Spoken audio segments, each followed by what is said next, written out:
My name is Alicia Johnson, and the night my mother clinked her champagne glass at our New Year's party and announced, Alicia finally has money, so she'll take care of the family. I smiled, then handed every guest an envelope with their own signatures inside. Not a card, not a gift, a repayment agreement, with dates, amounts, and the word default, highlighted in yellow. My brother Derek laughed, until he opened his, and found the police report number I'd filed months ago, attached to the missing cash he'd blamed on my son. My aunt's face went grey. My stepdad stopped chewing, and my mother's glittery countdown sash suddenly looked like a noose, because the truth about my family was simple. They didn't hate me when I got pregnant. They hated me when I stopped being useful. And tonight, right as the ball was about to drop, I was about to show them what happens when the woman they built their whole narrative on decides to rewrite it in ink. I didn't become Alicia Johnson, successful business owner, in one inspirational montage. I became her the slow, ugly way through exhaustion, humiliation, and the kind of fear that makes you count dollars in your head while you brush your teeth. I was 19 when I got pregnant. 19, with a dorm key on my ring and a scholarship letter folded in my wallet like a lucky charm. I was in my second year at a state university outside Columbus, Ohio. I had this clean, hopeful plan. Finish school, get my degree in business, move to a city with skyline lights, and never, ever need to ask anyone for money. Then I missed my period. Then I missed it again. Then I stood in the cramped bathroom of my off-campus apartment, staring at a plus sign that felt like it could tilt my entire life off the table. I remember sitting on the edge of the tub, with the test in my hand and thinking, okay, what do we do now? And then, because I was still young enough to believe my family would be my net, I called my mum. She didn't ask if I was okay. She didn't ask if I was scared. She said, flat and sharp, how could you be so careless? Like my pregnancy wasn't a human life, or a crisis, or even a mistake. It was an offense. My mother, Sandra, was the kind of woman who loved rules because rules made her feel superior. She'd been a receptionist at a dentist office for years and talked about it like she ran a medical empire. My stepdad, Tom, was quieter, but not kinder. He had a habit of staying neutral in ways that always benefited the loudest person in the room, usually my mother. And my little brother Derek, he was 16, athletic, adored, and already practicing the family sport of letting me take the blame for whatever made the air uncomfortable. When I drove home that weekend, my mum didn't hug me. She sat at the kitchen table like she was waiting to sentence me. Tom was on the couch watching football, volume turned down, pretending he wasn't listening. Derek was in the doorway, with a smirk that said, "This is going to be good." Mum held up a Bible like it was evidence. "You're keeping it?" she asked. I swallowed hard. I don't know yet." Her mouth tightened. "You don't know, but you knew how to spread your legs." My face went hot. I remember looking down at my hands, because if I looked at her, I might cry, and if I cried, she'd call me dramatic. And if she called me dramatic, Tom would sigh and tell me to calm down. I forced my voice steady. "Please don't talk to me like that." Tom finally spoke, still looking at the TV. "Your mother's upset. You created a mess." "A mess," I repeated. Mum leaned forward. "You were supposed to be the smart one." That sentence landed worse than the insult, because in our family, smart didn't mean loved. Smart meant responsible. It meant available. It meant don't inconvenience us. I told them the father wasn't in the picture, because at the time, he wasn't. It had been a short relationship with a guy who loved the idea of me more than the reality of consequences. The second I said the word pregnant, he said the word not ready. And then he was gone, like a seasonal allergy. My mum's eyes gleamed with something I hated. "So you're bringing shame and no ring," she said. Wonderful. I didn't know what I expected. Support? A plan? Even a softening? Instead, she gave me an ultimatum, like she was firing an employee. "If you keep it," she said, "you're not staying here. You will not bring that into my house." People talk. I stared at her. "It's your grandchild. It's your consequence," she snapped. Tom lifted his eyes finally, tired and annoyed. "Your mum's right. You made adult choices. Now handle adult results." And that was it. My scholarship required full-time enrollment. I I was already struggling to keep up with classes while nauseous and dizzy. I tried for 2 more months. I tried so hard. I'd sit in lecture halls with a ginger candy dissolving on my tongue, praying I wouldn't throw up in front of everyone. I'd go to the library and read until the words blurred, because my body was growing something and my brain was trying to pretend everything was normal. Then my landlord raised rent, my part-time job cut hours, and my scholarship office told me in that gentle voice that still felt like a door closing, if you withdraw, you forfeit the scholarship. I called my mum again, because I was desperate. She answered like she'd been waiting. "What?" she said. "Not hello. I need help," I whispered. "Just until I figure something out. I can't." She cut me off. "I warned you. You wanted to play grown, so be grown." And then she said the line I'll never forget, because it taught me what love looked like in my family. "Don't call me crying when you chose this." I hung up and sat on my apartment floor, with my back against the fridge, holding my belly like if I held it tighter, I could hold my life together too. I dropped out, not because I wanted to, because the math didn't care about my dreams. I moved into a tiny studio above a laundromat in a rougher part of town because it was all I could afford. The windows rattled when trucks went by. The hallway smelled like detergent and stale cigarettes. I had one hot plate, a second-hand futon, and a prenatal book someone left in the laundry room like a pity donation. And I learned the first rule of being a single mum in America. If you don't have support, you become your own support, no matter how tired you are. My pregnancy was hard. Not medically dramatic, just relentlessly hard. Constant back pain, swelling, feet, insomnia, panic. I'd work whatever I could. Cashier shifts, cleaning offices at night, stuffing envelopes for a small local company that paid under the table. When I was 7 months pregnant, I got a job at a diner off the highway where the manager didn't ask questions as long as I showed up.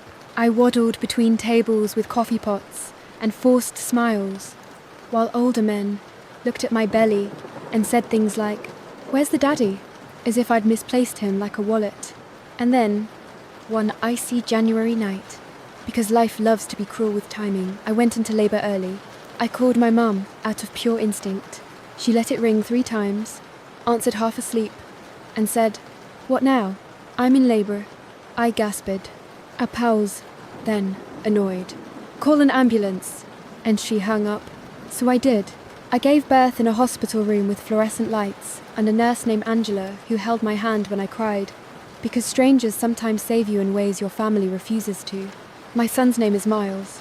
When they put him on my chest, he was small and warm and furious at the world, tiny fists, angry little face, and I remember thinking, I will not let him grow up feeling unwanted. I don't care what it costs. The hospital billed me. The ambulance billed me. The world billed me. I went home with a baby, stitches, and a stack of paperwork thick enough to crush me. The first time my mum met Miles was not a soft moment. It was a performance. She showed up 3 weeks later with Tom and Derek, walked into my studio like she was inspecting damage, and said, "Well, he looks healthy. Not beautiful. Not perfect. Not, I'm glad you're okay. Just healthy." Tom patted my shoulder like I was an acquaintance. "You'll figure it out," he said. And it sounded like a dismissal, not encouragement. Derek leaned over the baby and said, smirking, "Looks like you ruined your life for a potato." My mum laughed. I didn't. I just stared at them with the kind of numbness that comes when you realise the people you wanted love from are only capable of judgment.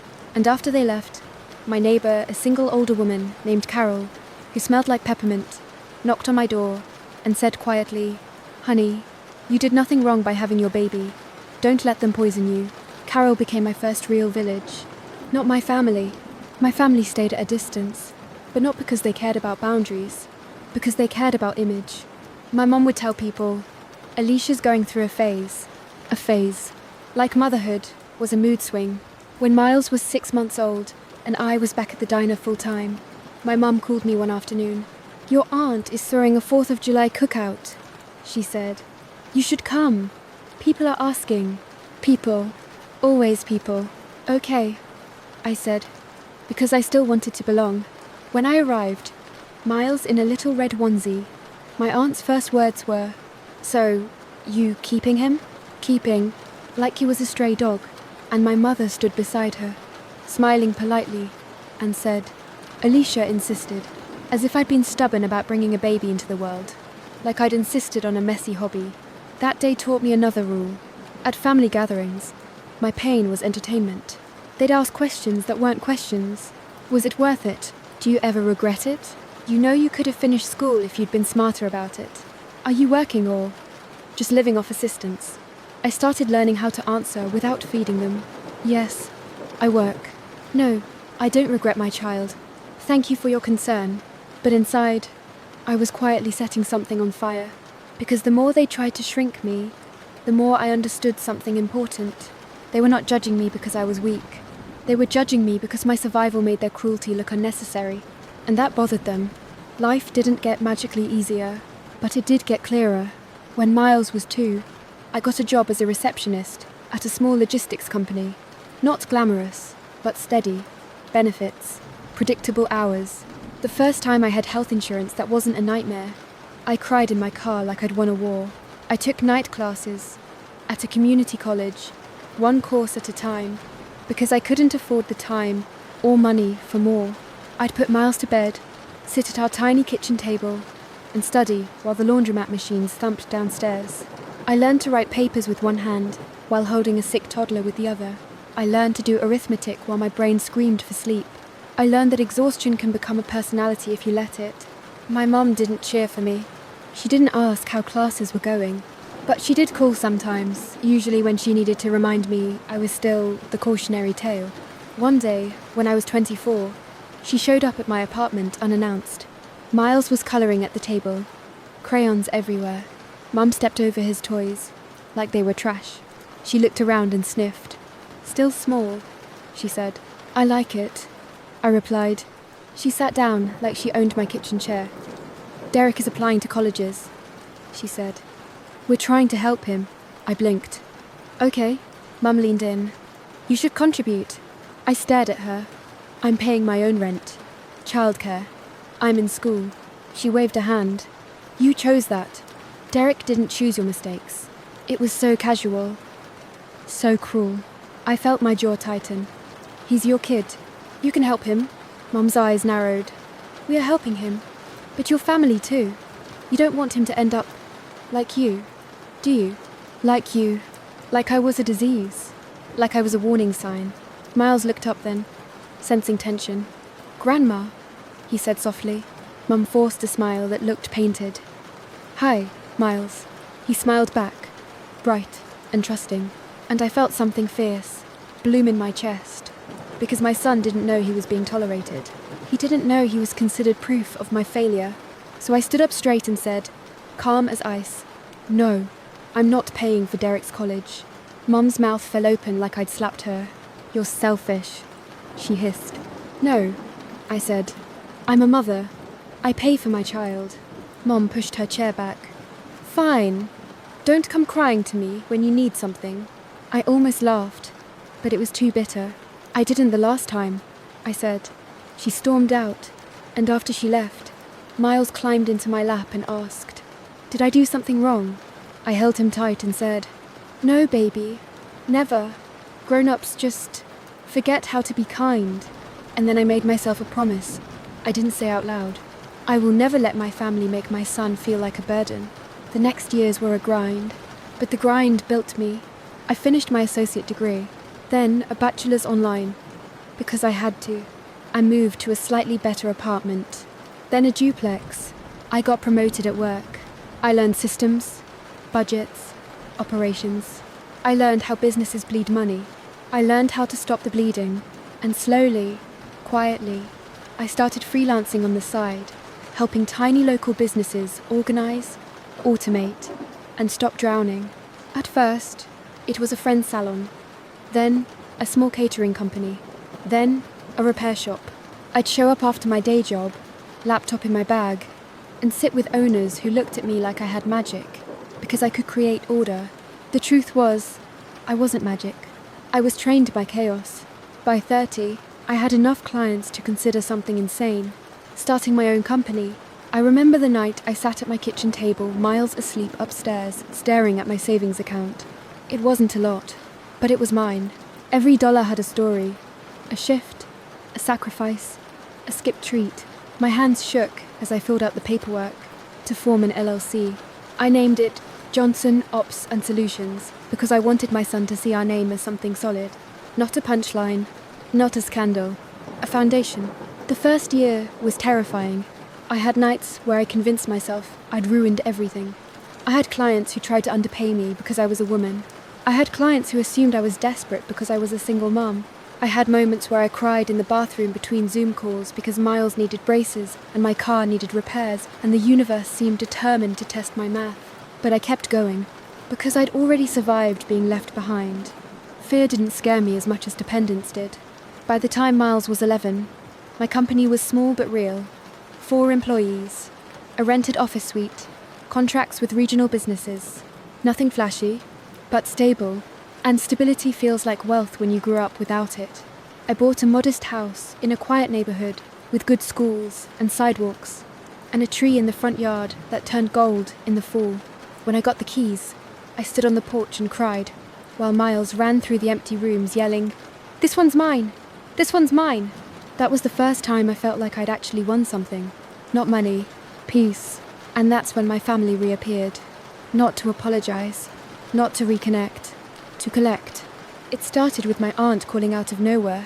"Sweetheart," she said, voice syrupy, "your mother says you're doing so well. We're so proud." I didn't trust proud from people who'd never been proud when it mattered. "What do you need?" I asked. A pause, then the sigh. "Well, your cousin Brianna is behind on rent. Just a little help." "No," I said. Silence, then offense. "Excuse me?" I said no. I repeated, calm. She hung up like I'd insulted her. Then my mum called the next day. She didn't say hello. She said, "So you're too good for family now?" I stared at my kitchen wall, jaw tight. "What do you want, Mom?" She snorted. Nice tone. "Derek needs a car. Used car prices are insane. We're family, Alicia. He's trying. The family's favourite word for Derek. "You didn't help me when I needed an ambulance," I said softly.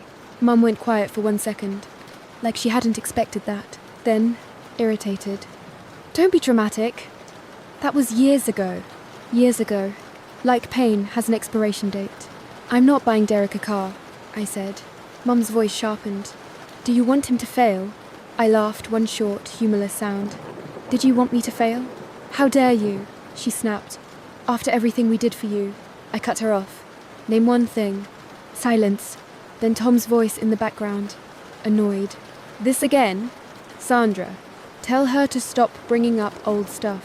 And my mother, like a queen delegating cruelty, said, "Alicia, you've always been ungrateful." Ungrateful. Because I wouldn't fund the family that abandoned me. That word might have crushed me at 19. At 32, it clarified me. I said, "Goodbye, Mum." And I hung up. After that, they tried different angles. Derek texted me for the first time in years. "Yo, heard you got money now. Need help something?" "No, hello. No. How's Miles?" Just need. I ignored it. Then he called. Then he showed up at my office. He walked in like he belonged there, wearing a new hoodie and the confidence of a man who has never been held accountable. My receptionist buzzed my office. "There's a man here asking for you. Says he's your brother." My stomach tightened. "Send him back." Derek strolled in, looking around like he was shopping. "Nice place," he said. "Didn't know you were, like, legit." I stared at him. "What do you want?" He grinned. "Damn. No, how are you?" "Cold." I didn't respond. He leaned against the doorframe. "I'm in a bind." There it was again. The family script. "What kind of bind?" I asked. Flat. He rubbed the back of his neck. "I need a loan. 10 grand. I'll pay you back." I almost laughed because it was so predictable. "What for?" I asked. He shrugged. "Life. Bills. Stuff." $10,000 of stuff? He rolled his eyes like I was being annoying. "Why do you care? You've got it." That sentence, the entitlement, lit something in me. "I have it because I built it," I said. "And you're not getting it." His grin faded. "Seriously?" "Yes," I said. His face hardened. "Wow. Mum was right. You really are selfish. I felt my pulse steady, calm, cold. You can call me whatever you want, I said. You're not taking money from me. Derek's voice dropped low. You know, you act like you're better than us. I'm not better, I said. I'm just not available. He stepped closer, eyes sharp. So you're really going to turn your back on family? I met his stare. You turned your back on me when I was 19, and pregnant and scared. Derek scoffed. That was your fault. And that right there was the moment something inside me stopped hoping. Because he wasn't ignorant. He was aligned. He believed I deserved punishment for surviving. I pointed at the door. Get out. Derek's jaw clenched. Fine, he snapped. But don't be surprised when you need us. He left like a threat. And for a while, life stayed quiet. Quiet enough that I almost believed they'd finally accept my boundaries. I should have known better. Because my family didn't respect boundaries, they just waited for moments when boundaries were hardest to enforce. Like holidays, like gatherings, like public events where they could paint me as the villain if I refused. The year everything exploded, I decided to host a New Year's party. Not because I wanted my family there, because I wanted to start the year with something I hadn't had in a long time. A house full of people who actually liked me. My employees were coming, along with a few business clients who'd become friends. My neighbour, Carol, yes. Laundromat Carol. Older now, but still stubbornly alive. And a couple of Miles' friends' parents. Miles was 12. He'd helped me string lights across the back patio and said, "This feels normal." That word made my throat sting. Normal. I wanted normal, so I made food. I set up a hot chocolate bar. I bought cheap party hats and those ridiculous noisemakers because my inner kid wanted a moment where celebration wasn't laced with dread. And because I'm apparently still learning, I invited my mum. A small part of me still wanted a miracle version of her, a version that showed up and saw me. I told myself, she's older now. Maybe she's softened. She arrived wearing sequins, as if she planned to be photographed. Tom came behind her holding a bottle of champagne he definitely didn't buy for me, probably grabbed from their own fridge like charity. Derek arrived too, uninvited, smiling like he'd already won. And behind them, like a parade of entitlement, came my aunt, my cousin Brianna, and a couple more relatives who suddenly remembered I existed. My living room filled with polite greetings that felt like a stage. Miles appeared at the top of the stairs and froze when he saw them. His shoulders tensed in that way kids do when they can't articulate discomfort, but their body can. I walked over and kissed his forehead. "It's okay," I murmured. "Stay close to me." He nodded, eyes wary. Mom greeted my guests like she was the hostess. She laughed too loud. She touched people's arms. She told my neighbour, "Alicia has always been so determined." Determined, her favourite compliment when she wanted to claim my strength without owning her cruelty. I watched her all evening, and I kept noticing the same thing. She never once asked Miles a real question. Not about school, not about friends, not about his interests. She patted his shoulder and said, "You're getting big." That was it. At 11:40, people started gathering near the TV for the countdown. Music played. The house glowed with lights. The room felt warm. I almost let myself enjoy it. Then my mother tapped her glass with a spoon. That sound ding ding ding made my stomach drop, because it was the sound of someone about to control a room. "Everyone," she called. "Can I have your attention?" My guests looked confused, but they turned. Miles stepped closer to me. I could feel him. Mum smiled brightly. "It's New Year's, and I just want to say how proud we all are of Alicia." I didn't trust a single syllable, Mum continued, voice rising with fake emotion. "Alicia made choices, hard choices, and she's done so well." I watched her hands, the way she held the glass like a trophy. "And now," she said, "family is family, and we're so grateful. She can finally help where it's needed." My skin went cold. Derek grinned behind her. My aunt nodded eagerly. My guests exchanged awkward looks. Mum pointed at me like I was a donation box. "Alicia is going to help Derek with his situation, and she's going to help Brianna with her rent." And I lifted my hand. "No." The word cut through the room like a blade. Mum blinked, smile faltering for a microsecond, before snapping back. "Alicia, don't be silly. Not in front of everyone. In front of everyone. That's what this was. A trap. A public squeeze. If I said yes, they'd drain me. If I said no, I'd look cruel. My guests were watching. My son was watching. And something in me, something forged in laundromat nights and diner shifts and hospital bills, rose up and took the wheel. I smiled. Not warm, not friendly, controlled. Actually, I said, voice clear, since you brought this up publicly, let's do it publicly. Mum's smile tightened. Alicia, I walked to the console table near the entryway. Because I'd prepared. Because I knew. I pulled out a neat stack of envelopes, each with a name written in black marker. My guests watched. Silent now. I returned to the center of the room and held them up. My family has asked me for money repeatedly, I said calmly. They've also lied about me, mocked me, and treated my son like a consequence. My mother's face changed. Stop. Right now. I didn't stop. Tonight, I continued. They tried to turn my home into a fundraiser. Derek's grin faltered. My aunt's eyes widened. Tom shifted uncomfortably. And my guests, my real guests, stood still, waiting. I handed my mother her envelope first. She didn't take it. What is that? She snapped through her teeth. It's your repayment agreement, I said. The room went so quiet, I could hear the TV countdown announcer in the background. Mum hissed. Repayment? For what? For the money you took from my son, I said. Her eyes flashed. We didn't take money from him.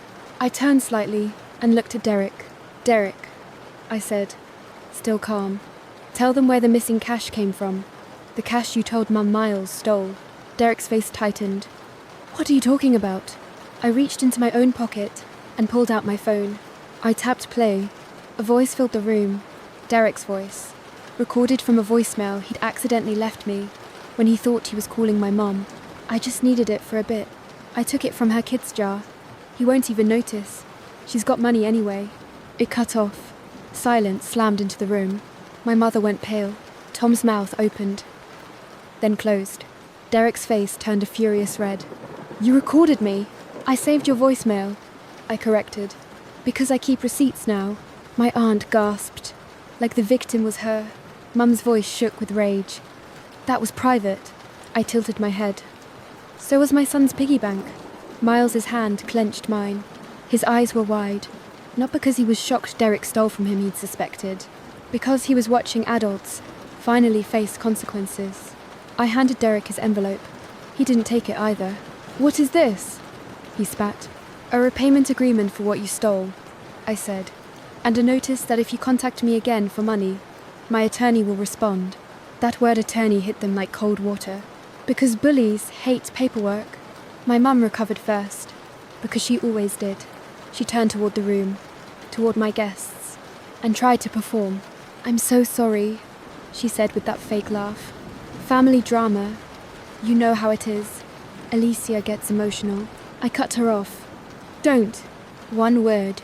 No volume. Just steal. I looked at my guests. I'm sorry you're witnessing this, I said, but I won't be shamed in my own home again. Then I looked back at my mother. You want to talk about family? I asked. You didn't help me when I was 19 and in labour. Mum's eyes darted. That's not... You threatened to kick me out, I continued. You told me I was careless. You told me I was a mess. You let Derek call my baby a potato. Derek flinched. Like hearing it out loud made it real. And now, I said, you want my money. My mother's voice rose. You're twisting everything. No, I said. I'm finally naming it. I handed envelopes to my aunt and cousin, 2 repayment agreements for loans they'd never repaid, plus a note that future requests would be ignored. My aunt's hands shook. As she opened hers, Brianna started crying, instantly loud. Performative sobs. Wow, she wailed. So you hate us now. You'd rather watch me struggle than help. My mother seized that like a weapon. See? Look what you're doing. You have no heart. You're embarrassing us. Embarrassing. There it was again. Not this was wrong. Not, I'm sorry. Just image. I looked at my son. He was watching me like he was learning what kind of man he would become by watching what kind of woman I refused to be. So I knelt slightly. just enough to make my voice gentle, when I said, "Miles, go upstairs for a minute, okay?" He shook his head. "No, I want to stay." My throat tightened. "Okay," I whispered. "Stay behind me." He did, right behind my shoulder, like a shield and a promise. The countdown on TV hit 11:58. 2 minutes to midnight. My mother realized the room wasn't on her side anymore. My guests weren't nodding sympathetically. They were staring at her like she'd walked into a party and tried to rob the host. So she changed tactics, her favorite one. She stepped closer and lowered her voice. Venomous and intimate. "You think you're so special," she hissed, smiling for the room while spitting poison for me. "You're still the girl who couldn't keep her legs closed. Don't forget that." I felt Miles stiffen behind me. I felt something hot surge, but I didn't raise my voice. I leaned in, just enough to speak quietly back. "Say that again," I said. Mum's eyes flashed. She whispered, "You heard me." I nodded slowly, like I was filing it. Then I turned to the room, voice clear, steady, cutting. "My mother just called me a slut in front of my son," I said. The room snapped. Gasps. My neighbor Carol's face hardened like granite. One of my employees, Jenna, actually said, "What the hell?" Tom finally tried to intervene. "Alicia, you're making a scene." I turned to him. "I'm making a boundary." Derek scoffed. "You're acting like we did something to you." I looked at him, and I chose a sentence I'd waited years to say. "You stole from my child," I said. "That's not a family issue. That's a crime." Derek's face twisted. "You're seriously going to call the cops?" "I already did," I said. His eyes widened. "What?" I pulled out my phone again and held up the screen. "Case number. Filed last month. I gave you a chance to return it quietly. You didn't. So now you get consequences." My mother's head snapped toward Derek. "Derek," she whispered, horrified. "Tell me that's not true." Derek opened his mouth, closed it, and in that moment, he looked like what he actually was. A grown man who'd never been forced to be honest. The TV announcer's voice rose. 10, 9. My mother lunged for my phone. I stepped back. "No," I said. Calm, but absolute. "You don't get to grab things from me anymore." The room chanted with the TV. 8, 7. My mother's face crumpled, not with remorse, with rage that her control was slipping. She looked around, desperate for allies. Tom stared at the floor. Derek looked panicked.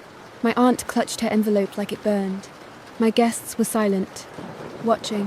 6, 5, Mum hissed. "If you do this, you're dead to us." And something inside me, something old, finally let go. "Okay," I said. "Then I'm free." 4, 3. My mother's eyes filled, but her voice was still sharp. "You'll regret this." 2, 1. The ball dropped on TV. Cheers erupted. My guests didn't cheer. They just watched my family implode.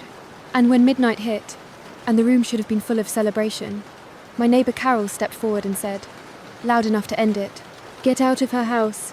My mother froze, because she'd never expected a stranger to defend me. But that's the thing about chosen family. They don't need history to recognize abuse. Tom finally grabbed my mother's elbow. "Sandra," he muttered. "Let's go." Derek stood there, still holding his unopened envelope, breathing hard. I looked at him and said, "If you come near my son again, I won't warn you. I'll act." His mouth opened. No words came. He backed toward the door. My mother glared at me like she wanted to set me on fire with her eyes. Then she turned and walked out. The door shut behind them, and for a moment, nobody moved. Then Jenna exhaled and said, "Alicia, are you okay?" I didn't know how to answer that, because okay felt like a different universe. So I just said the truth. "I'm done," I whispered. Miles hugged me around the waist from behind. "I'm glad," he said quietly. "I didn't like how they talked to you, and I almost broke right there, because my son, my whole reason, had just handed me the validation my mother never did. The weeks that followed were messy, but not because I doubted myself, because my family did what they always did when they lost control. They tried to punish me socially. They called relatives. They told stories. They framed me as cold, greedy, dramatic. My aunt posted a vague Facebook status about, People who forget where they came from. My mother told anyone who'd listen that I'd turned against family and threatened her baby, Derek, but something had changed.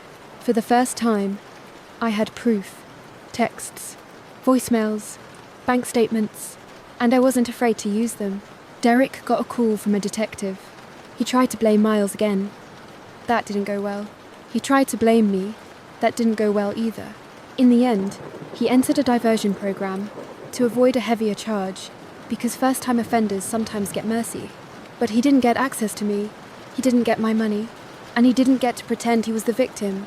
My mother showed up at my door 2 months later, alone. No sequins this time. No performance. Just anger. I opened the door but didn't invite her in. She looked past me into the house, like she was searching for leverage. Then she said, quietly, "You really did it?" "Yes," I said.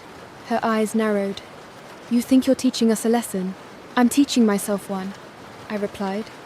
"That love without respect is just control." Her mouth twisted. "You always were stubborn." I nodded. That stubbornness kept Miles fed. She swallowed. For one tiny second, I thought she might soften. Then she said, "You could have helped us." And there it was again. Not sorry. Not proud. Just entitled. I took a slow breath. "I did help," I said. "I helped by stopping the cycle." My mother stared at me like she didn't recognize me. Maybe she didn't, because I wasn't her convenient daughter anymore. I was a woman with boundaries and paperwork and a son watching. She turned and walked away without another word. I closed the door, and the quiet that followed wasn't loneliness. It was peace. The rest of the year, my business grew. Not explosively, steadily. Miles joined a robotics club. He made friends who came over and raided my pantry like it was normal. He started calling our house home in a way that sounded secure, not cautious. One night, months later, I found him at the kitchen table writing something. "What's that?" I asked. He looked up. "A list." "Of what?" He shrugged. Embarrassed. "Stuff I want to do when I'm older. Like goals." My throat tightened. I sat across from him. "What's on it?" He smiled a little. "College. A job. A house. And being a dad who shows up." I blinked fast. "Sounds like a good list," I whispered. He nodded, then added softly, "You showed up for me. Every time." And that was the real ending. Not my family being punished. Not Derek facing consequences. Not my mother losing her grip. The real ending was my son growing up, knowing he wasn't a burden. That his mom wasn't weak. That boundaries are love. And that sometimes the best revenge isn't destruction. It's building a life so solid that the people who try to break you can't reach you anymore.